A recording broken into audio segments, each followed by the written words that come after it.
Dictation start. मूल संविधान में उदारवादी और समाजवादी दोनों ही विचारों को शामिल किया गया है, जिसके आधार पर लोकतांत्रिक अधिकारों की रक्षा के साथ आवश्यकतानुसार संसाधनों के वितरण पर समान बल है।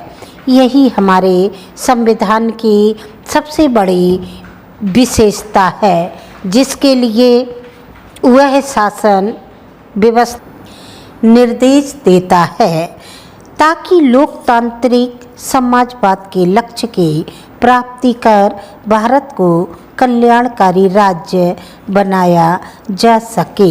हालांकि हमने समाजवादी विचारों को शामिल करने की प्रेरणा सोवियत संघ से ली है, लेकिन भारतीय समाजवाद अपने आप में अनूठा है क्योंकि इसमें उदारवादी गुणों का मिश्रण है। इसका अर्थ यह है कि संविधान संसाधनों का आवश्यकता अनुसार वितरण कर लोकतांत्रिक अधिकारों की रक्षा करने का प्रावधान करता है। इसी कारण अनुच्छेद 39 और सी में क्रमशः भौतिक संसाधनों पर समुदाय के स्वामित्व और उत्पादन के साधनों के कुछ लोगों के पास इकट्ठा होने पर रोक लगाने का प्रावधान है। इन्हीं समाजवादी सिद्धांतों को ध्यान में रखते हुए पहली संशोधन अधिनियम 1951 से अनुच्छेद 31 से 31B और 9वीं अनुसूची को जोड़ा गया था।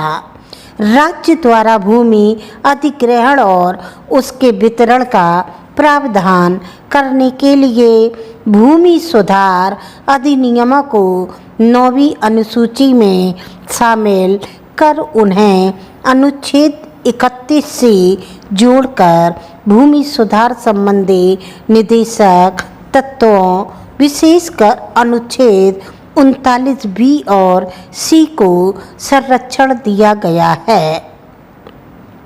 दूसरी ओर मूल संविधान में अनुच्छेद 31 के तहत व्यक्तियों को संपत्ति का मूल अधिकार देकर उदारवादी लोकतंत्र की स्थापना की गई थी, यानी व्यक्ति के निजी अधिकारों को भी समान महत्व दिया गया था। 1976वें 42वें संशोधन अधिनियम से संविधान की उद्देशिका में समाजवादी शब्द जोड़े जाने के बाद उदारवादी लोकतंत्र और समाजवादी सिद्धांतों के बीच एक टकराव की स्थिति पैदा हो गई, क्योंकि समाजवादी देशों में संपत्ति पर निजी अधिकारों को वरीयता नहीं दी जा सकती है। इसी कारण 44वें संशोधन अधिनियम 1978 से इसे मूल अधिकार से हटाकर अनुच्छेद 300A में एक कानूनी अधिकार बना दिया गया, ताकि राज्य विधि के तहत निजी संपत्ति का नियमन कर सके।